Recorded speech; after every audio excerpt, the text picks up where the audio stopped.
आइए अगले सवाल पे चलते हैं। The effective annual rate of interest corresponding to a nominal rate of 6% per annum payable half yearly is 6.06%, B 6.07%, C 6.08%, D 6.09%। ठीक है, यहाँ पे क्या कह रहा है, effective annual rate of interest हमें बताना है। नॉमिनल रेट है 6% पर एनम, जो कि हाफ ईयरली पे किया जाता है। ठीक है, एक साल में अगर 6% पर एनम है तो हाफ ईयरली कितना हो जाएगा, उसका आधा आप मान सकते हैं कि 3% है। ठीक है, तो यहाँ पे देखिए आपको मोड ऑफ इंटरेस्ट नहीं बताया गया कि सिंपल इंटरेस्ट है कि कंपाउंड इंटरेस्ट है। तो आइए इसको पहले सिंपल इंटरेस्ट से भी चेक कर लेते हैं, क्योंकि यहाँ मोड ऑफ इंटरेस्ट नहीं बताया कि सिंपल इंटरेस्ट पे इसको इफेक्टिव रेट ऑफ इंटरेस्ट बताना है कि कंपाउंड इंटरेस्ट पे। तो सिंपल इंटरेस्ट से हम देख लेते हैं। तो टाइम पीरियड यहाँ पे दिया गया कि हाफ ईयरली इसको पे करना है इंटरेस्ट। ठीक है, यहाँ पे लेकिन 6% पर एनम ये इंटरेस्ट जोड़ता है, तो आधे साल के लिए कितना होता है, 3% हम सकते हैं। ठीक है, तो फॉर सिंपल इंटरेस्ट हमें यहाँ पे बताना है effective annual rate of interest. Annual rate means एक साल में। तो आप देख सकते हैं यहाँ पे इंटरेस्ट ये हाफ ईयर में ले रहा है, तो हम 2 बार इंटरेस्ट निकालेंगे, हाफ ईयर का फिर हाफ ईयर का। ठीक है, पहले हम PRT upon 100 half year 6 month का निकालेंगे, फिर 6 मंथ का निकाल के उसमें ऐड करेंगे, तो हमें effective annual rate of interest मिलेगा सिंपल इंटरेस्ट। ठीक है, इफेक्टिव एनुअल सिंपल इंटरेस्ट। ठीक, तो यहाँ पे प्रिंसिपल हम PE मानेंगे। रेट हमें दिया गया है 6% दिया गया है एक साल का, तो हम यहाँ पे हाफ ईयर का निकालें तो इसको हम 3% भी कर सकते हैं। ठीक है, तो यहाँ पे हम अगर इसको कंपाइल कर लेंगे तो 2PRT अपॉन 100 आएगा। ठीक है, तो रेट हमारा कितना हो गया, 2 इंटू 3 कितना हो जाता है, 6। टाइम पीरियड हमारा हाफ था, तो 1/2, तो 2P इंटू 6 अपॉन 200। 2 से 2 कैंसिल करेंगे तो P इंटू 6 अपॉन 100, तो P इंटू 6 अपॉन 100 क्या होता है, 1/100 को हम परसेंटेज भी लिख सकते हैं, तो P इंटू 6%। तो अगर आप सिंपल इंटरेस्ट पे देख सकते हैं तो आपका effective annual rate of interest कितना है, सिंपल इंटरेस्ट पे 6% है। ठीक है, 6%। लेकिन यहाँ पे ऑप्शंस में आप देख सकते हैं 6% आपका ऑप्शन में कहीं नहीं दिया है, तो हम इसको चेक करेंगे कंपाउंड इंटरेस्ट से। ठीक है, आपको एग्ज़ाम में ये सब जानने की करने की ज़रूरत नहीं है, ये सिर्फ एक अंडरस्टैंडिंग बिल्डअप की कि सिंपल इंटरेस्ट पे आप देख सकते हैं कि अगर 1.5 साल के लिए आपको बोलता है कि अगर 1.5 साल का इफेक्टिव रेट बताइए, तो आपको कितना निकालना पड़ता PRT में। ठीक है, हाफ ईयर लेते, रेट आप कितना लेते 3। ठीक है, और 3 टाइम इसको मल्टीप्लाई कर देते हैं। ठीक है, यहाँ पे 2 बार मैं इसे लिखा हूँ ताकि अंडरस्टैंडिंग बिल्डअप के लिए। कंपाउंड इंटरेस्ट पे हम समझते हैं। तो कंपाउंड इंटरेस्ट पे आपको पता है कि हमें यहाँ पे 2 साइकिल्स का निकालना। 2 cycle means 2 periods means half year. एक साल के 2 साइकिल्स होते हैं 6-6 मंथ की, है ना। और अगर आप 3 मंथ की साइकिल मानते हैं तो 4 साइकिल होते हैं, और अगर 1 मंथ की मानते हैं तो 12 साइकिल होते हैं। लेकिन हमें यहाँ पे हाफ ईयरली बोला है, इसलिए 2 साइकिल्स मीन्स 6 मंथ की एक साइकिल, 6 मंथ की एक साइकिल। ठीक है, तो हमें यहाँ पे बताया गया हाफ ईयरली का रेट ऑफ इंटरेस्ट कितना है, 3% है, क्योंकि ईयर का 6% है, उसका आधा 3% है। तो यहाँ पे हमें हाफ ईयर का निकालना है rate of interest annual rate का। ठीक है, 2 साइकिल्स का, तो मीन्स हमें 2 परसेंटेज वैल्यूज़ का नेट चेंज निकालना है। तो हमें पता है नेट चेंज का फॉर्मूला कितना होता है, A + B + ABA 100। ठीक है, तो रेट ऑफ हाफ ईयर हमारे पास 3% कंपाउंड इंटरेस्ट में हमें निकालेंगे।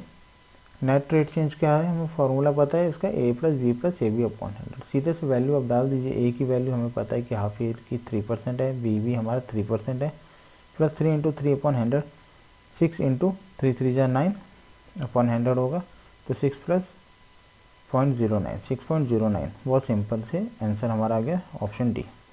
ठीक है, करने का एक तरीका हो गया। ठीक है, लेकिन कभी कभी ये वैल्यूज़ हो सकता है आपको 1.5 साल का पूछ लें, तो आप ये फार्मूला लगाते ही रह जाएंगे। पहले A + B 3 + 3 निकालेंगे। ठीक है, फिर 6.09 को यहाँ रखेंगे, 3 को यहाँ रखेंगे, प्लस 6.09 इंटू 3/100 आपको करके वैसे लंबा प्रोसेस हो जाएगा। ठीक है, तो आपको दूसरे मेथड भी पते होने चाहिए कि कैसे इफेक्टिव रेट ऑफ इंटरेस्ट निकालना है, एनुअल नहीं, effective rate of interest for a given period. यहाँ पे तो एनुअल बोला है, तो इसलिए हमने हाफ ईयरली का निकाला है, 2 टाइम पीरियड्स का निकाला है, means half yearly 3%, half yearly 3%, ठीक है। तो आइए दूसरे मेथड भी देख लेते हैं। तो अब यहाँ पे आप इंटरेस्ट प्रिंसिपल मान सकते हैं कि 100 रुपीज़ है, ठीक है, शुरू में प्रिंसिपल 100 है।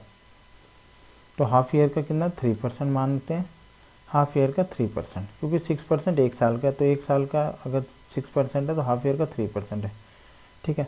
तो पहले ही 100 रुपये थी, हाफ ईयर में 3% इंटरेस्ट इसको लगा तो 103 रुपये हो गया। अब 103 रुपये के ऊपर इसमें 3% इंटरेस्ट और लग गया, तो आपको कितना बढ़ा 106.9। तो आप देख सकते हैं टोटल आपको कितना बढ़ गया 106.9, कितना बढ़ा 100 से बढ़ा, तो कितना बढ़ा है 6.09,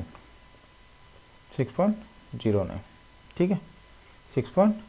तो हमारे यहाँ पे देख सकते हैं 3.09 बढ़ा, तो 6.09 की बढ़ोतरी हुई है 100 से। तो 6.09 हमारा इफेक्टिव रेट ऑफ इंटरेस्ट आप निकाल सकते हैं 6.09 अपॉन 100 इंटू 100 करके। तो 6.09 हमारा इफेक्टिव रेट ऑफ इंटरेस्ट, एक ये मेथड हो गया करने का, निकालने का, ऑप्शन डी। बाकी आपको फॉर्मूला पता है कंपाउंड इंटरेस्ट का, A is equal to P into 1 plus R upon 100 into 2, 100 whole to the power of 2। तो आपको अमाउंट पता है कि is equal to P into 1 plus R upon 100 to the power of 2। हमें रेट ऑफ इंटरेस्ट पता है कि 3% है हाफ ईयरली का, ठीक है। 2 टाइम्स में निकालना है क्योंकि एक साल का है, तो हमें साइकिल्स पता है 2, तो ये नंबर ऑफ साइकिल्स ऊपर रहती है। Number of time period means कितने बार कितने टाइम पीरियड में कंपाउंडिंग हो रही है, तो 2 टाइम्स में कंपाउंडिंग हो रही है ना, हाफ ईयरली में, तो 2 टाइम्स, ठीक है। तो आप यहाँ पे सीधे से पी हमें कुछ एज्यूम कर सकते हैं 100 मान लीजिए, आर हमें पता है रेट 3, और टाइम पीरियड भी हमें पता है कि 2 टाइम्स में हो रहा है कंपाउंडिंग। तो सीधे से आप डाल लेंगे 1 plus R 3/100 to the power of 2 P into 1.0609, ठीक है। कोई भी अमाउंट अगर 1.0609 टाइम्स हो रही है तो आपको पता होना चाहिए कि 1 अगर आप हटा दें तो आपको ये 2 डेसिमल शिफ्ट करेंगे तो कितना होगा 6.09 टाइम्स। आप इसको इस फॉर्मेट में भी लिख सकते हैं जो ऊपर ही फॉर्मेट है, तो 1 प्लस 6.09 अपॉन 100 के फॉर्मेट, तो P इंटू 1 प्लस 6.09 अपॉन 100 के फॉर्मेट में लिखेंगे तो 6.09% आपका नेट परसेंटेज चेंज है, ठीक है।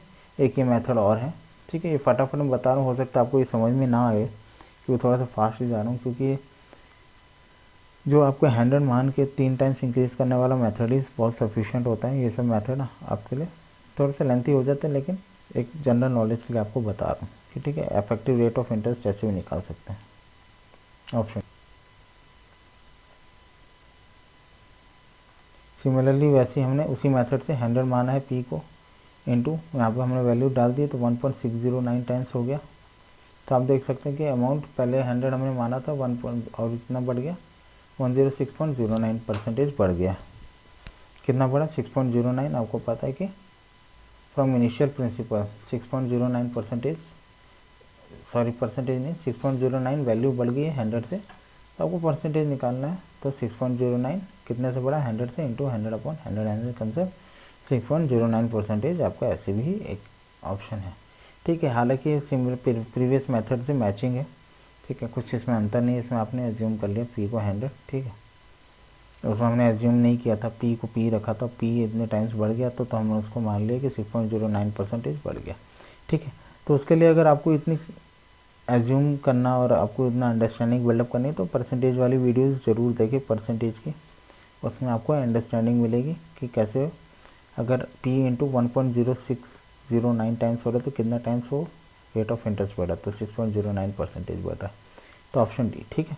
तो उम्मीद करता हूँ आपको समझ में आएगा कि सिंपल इंटरेस्ट कंपाउंड इंटरेस्ट कैसे। सिंपल इंटरेस्ट से अगर आप इसको निकालते तो 6% आपका आंसर आता, लेकिन यहाँ पे सिंपल इंटरेस्ट की बात नहीं हो रही है क्योंकि यहाँ पे क्वेश्चन में दिया नहीं है कि सिंपल इंटरेस्ट निकालने की कंपाउंड इंटरेस्ट, ठीक है। तो इसलिए कंपाउंड इंटरेस्ट निकालना था 6.09, इफेक्टिव कंपाउंड इंटरेस्ट है 6.09%, ठीक, ऑप्शन डी। तो उम्मीद करता हूँ आपको समझ में आएगा। तो लाइक शेयर कमेंट और सब्सक्राइब जरूर करें। Thank you for watching.